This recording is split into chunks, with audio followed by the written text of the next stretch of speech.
And welcome back to The View from Dog River. I'm your regular host, Jeremy, joined by my semi-regular co-host, Jules. Hi!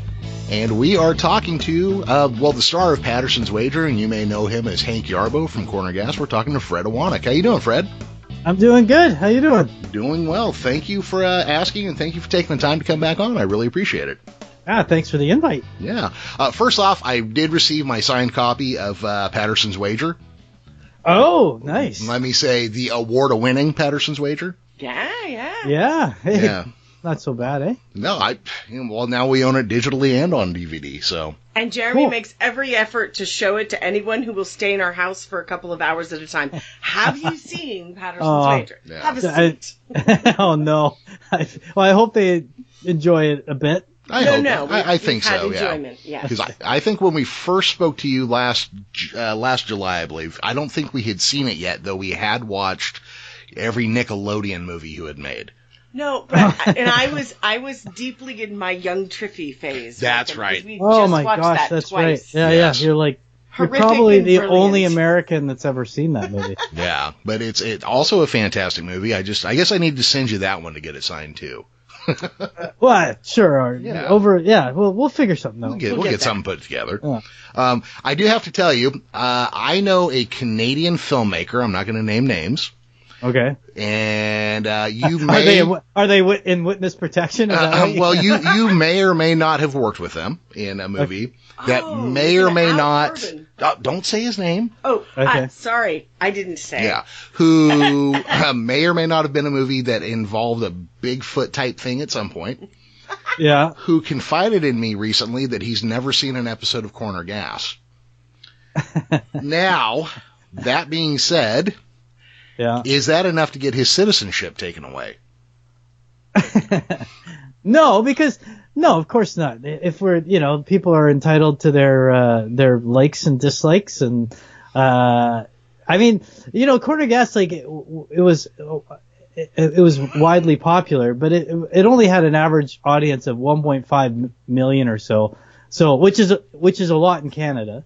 But there's 36 million of us, so there's a lot of Canadians that haven't seen Corner Gas. Oh, wow. See, this is a Canadian who said, I want Fed Ewanuick to be the star of my film. Right.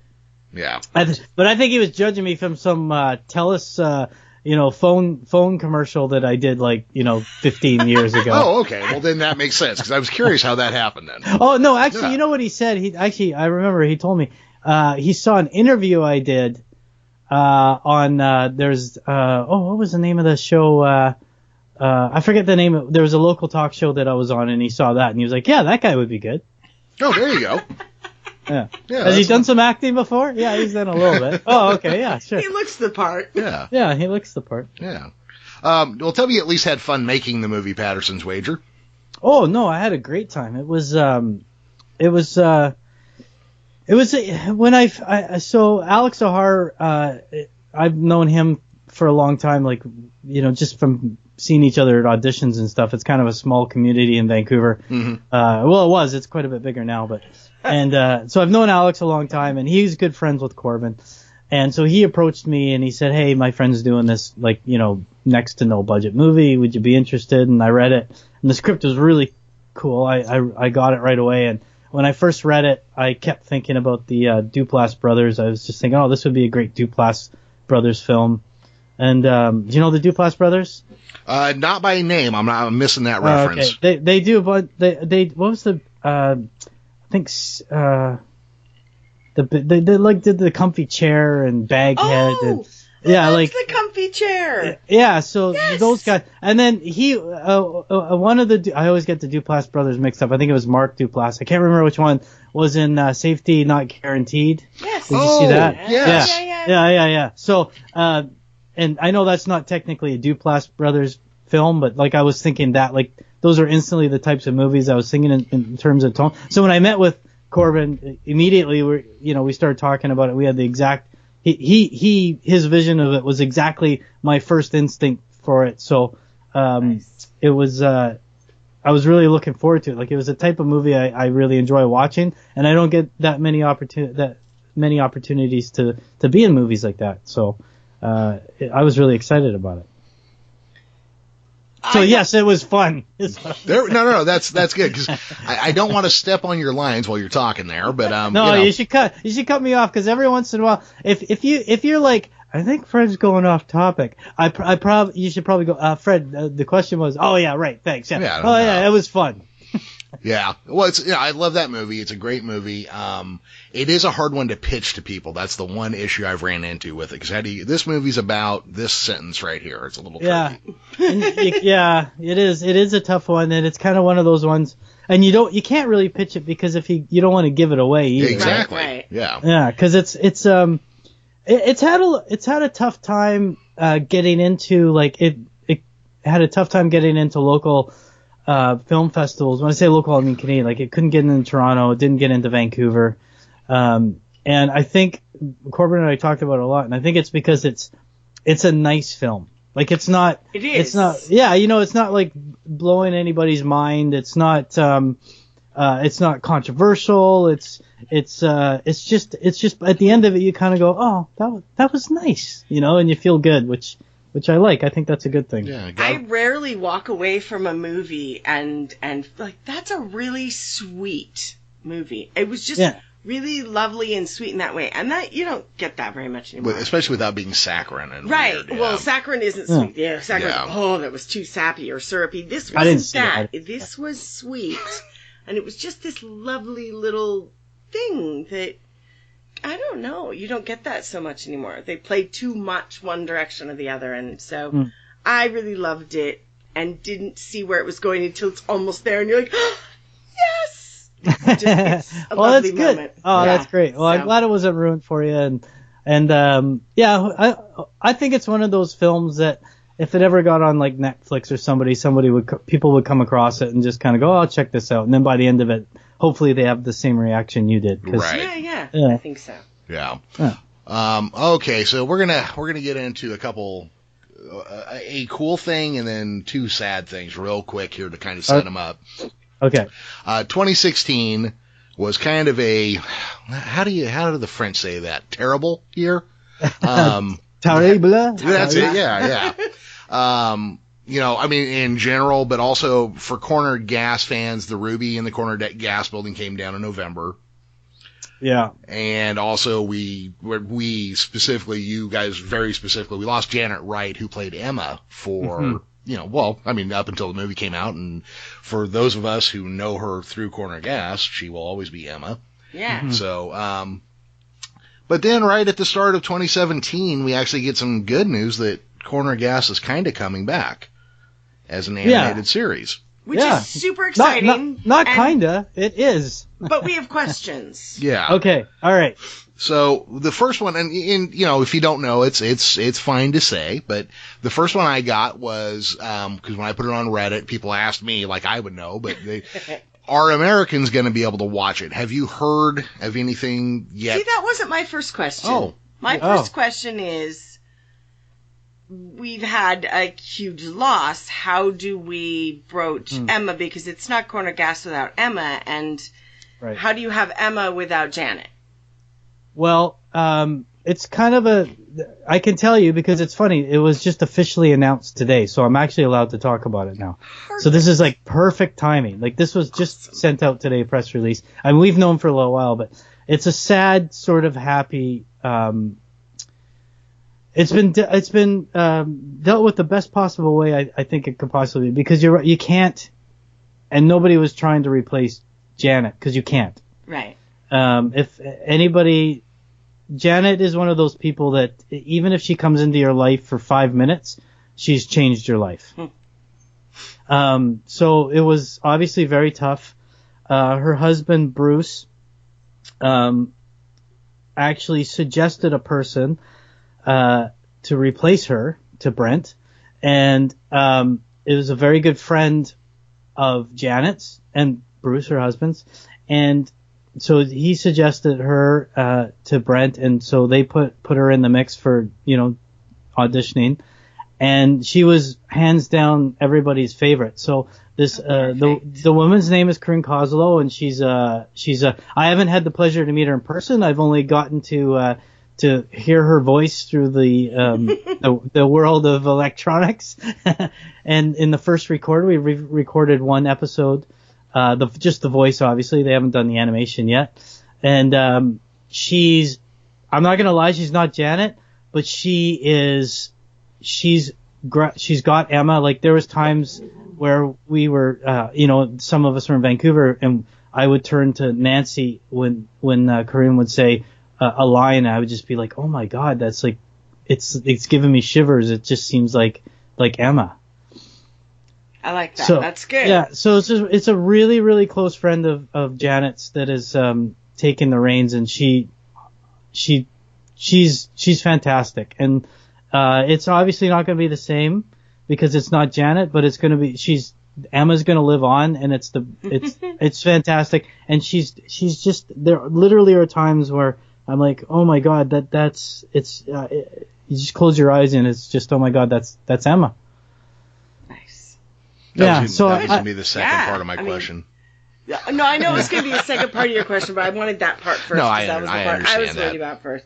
But that's good. That's been a concern, and we were worried. I was trying to dance around that one a little bit more. I want Emma to live on. I'm so sad that we don't have Janet, but yeah, I mean, it was a concern for me personally. Is like, how do you do that? You can't.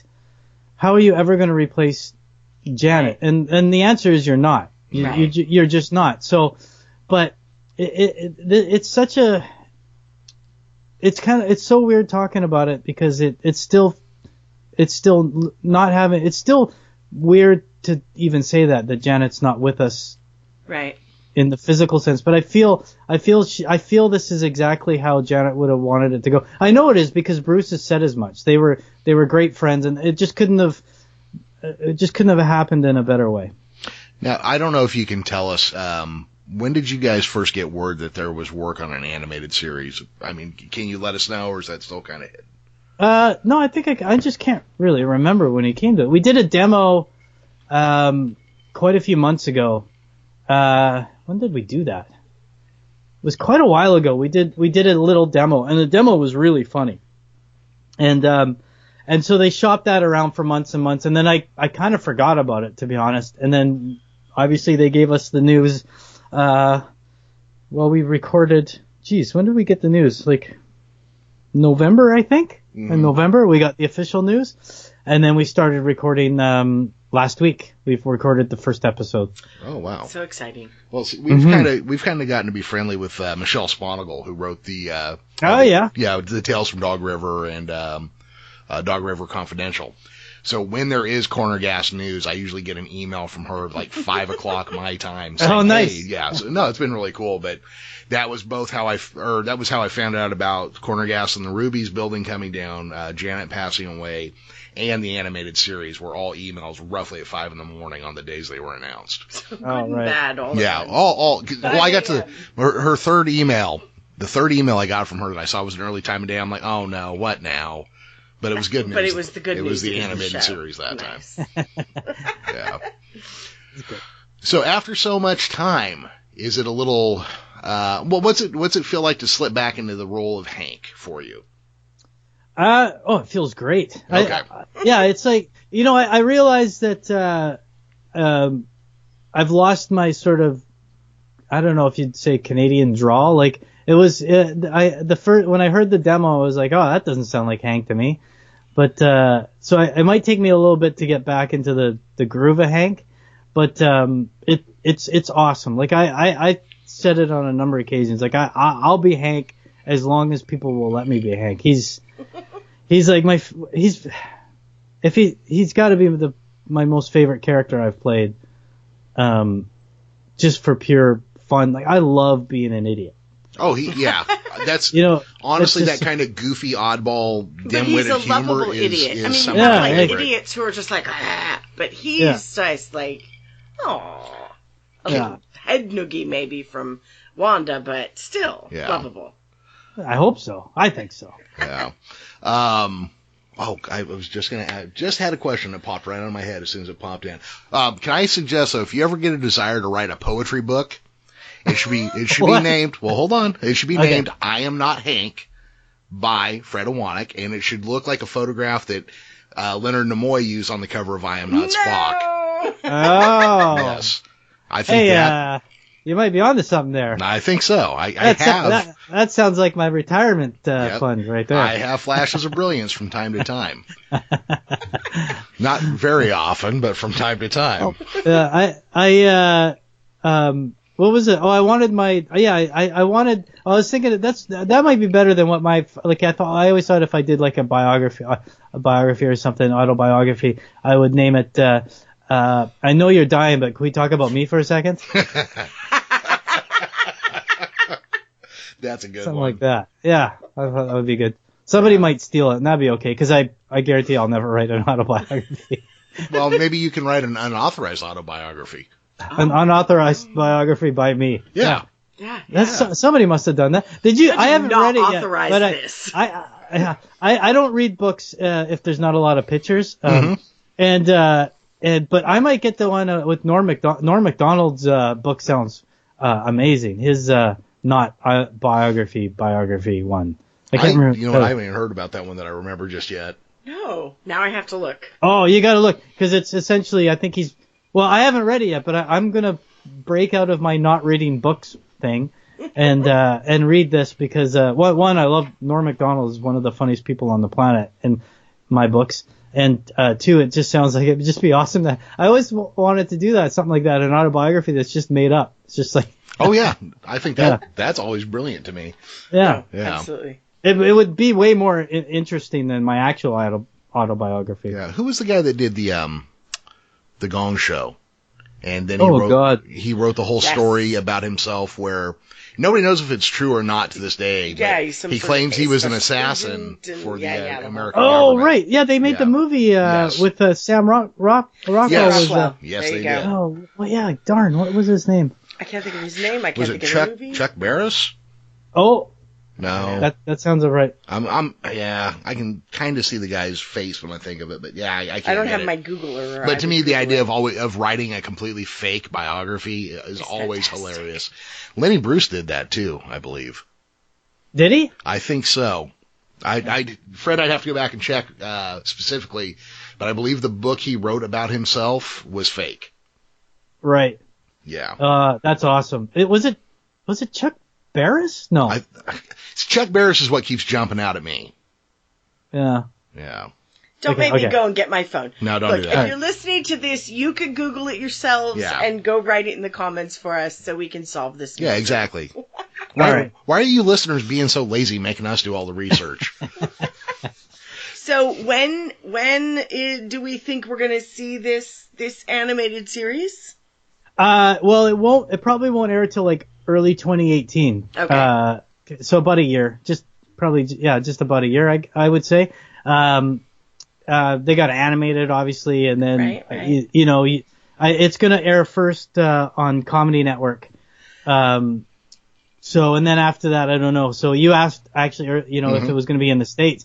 I have no idea, but I imagine they'll probably air it on Comedy Network, and then hopefully you'll be able to see it on something, but I don't know where yet. Oh, we'll find a way. Yeah. Okay, good. Well, we'll find a way. I'm just hoping other people can as well. Because I reached out to Virginia Thompson about it, and she said we're working on it, but I didn't know if anything had been announced yet. No, nothing's been announced. Okay. So the good news is Brent will not have lost any hair, and no one will have gained any weight. Yeah, and Lacey will still look like Lacey, like Lacey.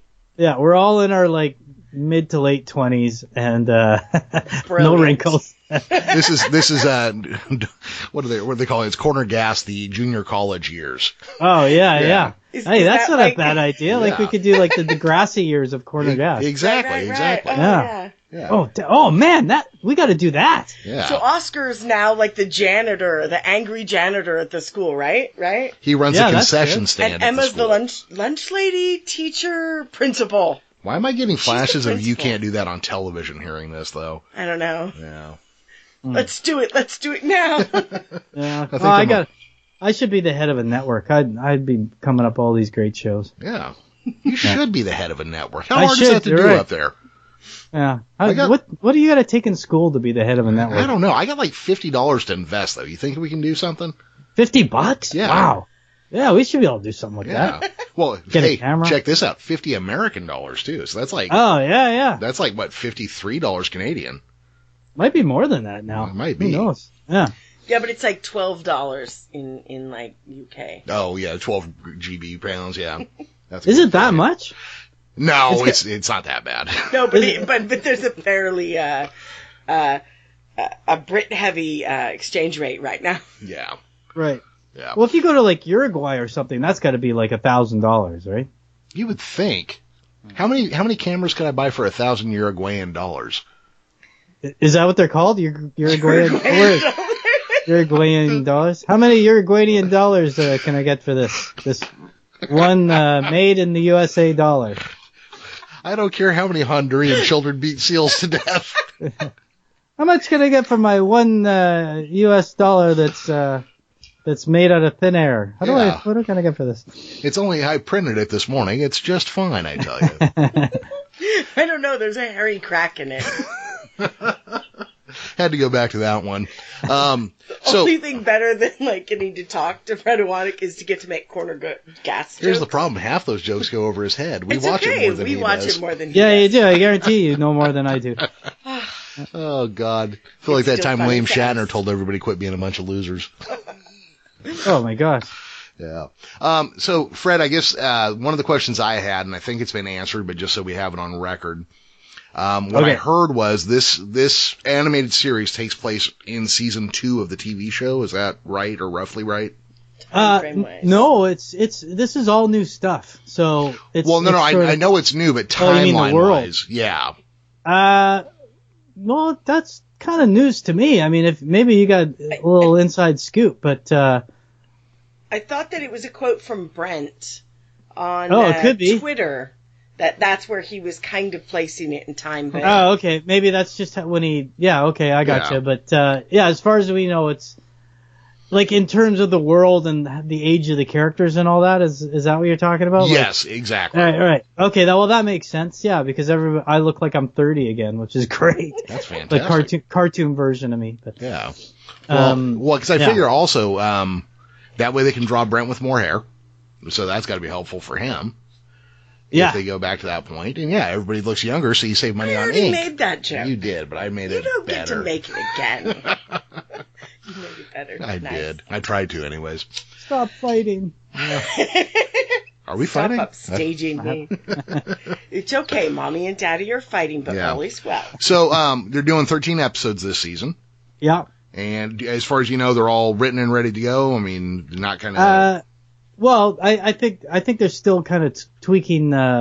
We're essentially recording an episode like once a week. So I imagine they still got work to do on some of the scripts, but we're in full motion in terms of recording our voices. So exciting. Yeah. It is. It's like I can't tell you how excited I am about it. It's a lot of fun, and it's awesome because I remember last time we were talking, I was telling you how I wanted to get into the animation world. Yes. And so I've been, and Dino Trucks is still going too, so that's great. I can still do that, and it's just perfect for me personally because I get to do more cartoon. Well, one of the things I noticed too was that your cast is split. Some of you guys are in Vancouver, and some of you guys are in Toronto, I believe. Yeah. And I don't know if you ever saw the original Star Trek animated series from like 1971. I did.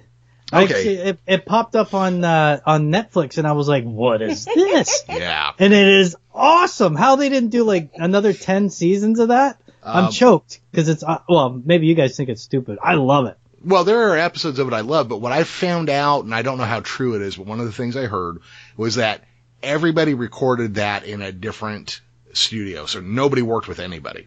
Oh, wow. And I was wondering for you guys, now that you've got your half cast, have you run into a situation yet where on this show or even Dino Trucks, where you're recording against somebody who's not there, so you can't quite match their energy or not really sure about how they're coming through? No, well, yeah, because but you always have somebody that's going to read their lines. Mm-hmm. So you get it works out. Like it's always better to have the person there with you, I think. But it works out. It's not really an issue. I mean, it's always better to feed off somebody. But it works out. Okay. If you're a professional, Jeremy, it works out. Oh, that's the answer, right? Yeah, well, you never know what take they're going to take anyway, and mix it around and pop it into the animation the way they want. So you do multiple takes, and they're going to pick the ones they like the best that work. So. Oh, sure. Yeah. All right. Now, Fred, I have a hard question for you, and it's going to be a two-parter. Okay. Oh God. Okay. Do I need a pen? Okay. No. You won't need a pen, but I may have to take it out depending on how difficult the answer is. Wow. Oh, okay. This is one of my hard-hitting journalist questions. Oh, all right. He has a serious so I'm doing my Diane Sawyer hand on the face as I ask this too. Yeah. So I only visited that site once, and it was an accident. I wasn't going to ask about that. Oh, okay. It was research. It was research for my role. So there were two characters that I was curious if they were going to be in the animated series. Okay. All right. Fitzy and either Paul or Phil. Oh man. Am I allowed to tell you? Let's see. Because I know, you know what? Okay. So, but I'm just trying to make sure I don't get in trouble here. Sure. I understand that. Because we were told not to tell who was cast, but I wasn't told not to tell if the character was in. So yes, both those characters will be in the series. But they're both being played by James Doohan's son. Yeah. No, I actually don't know if I can tell you who's playing them. But I mean, if you're a fan of Fitzy, you won't be disappointed. Okay. Okay. Because that could change my entire email that I was going to send to Kevin. Okay. All right. Yeah. Well. Yeah. Yeah. Yeah, exactly. I think I'm okay legally. I'm pretty sure I'm okay legally. But, all right. Yeah. Well, you know what? I'll wait till January 2018 before I email Kevin again. No, come on. He'd love to hear from you. That'd be the simplest way to go. Well, Kevin would know or not know. Boy, am I getting myself in trouble now? Yeah. Kevin would be aware of the situation. Okay. So yeah. All I know he's aware of the situation.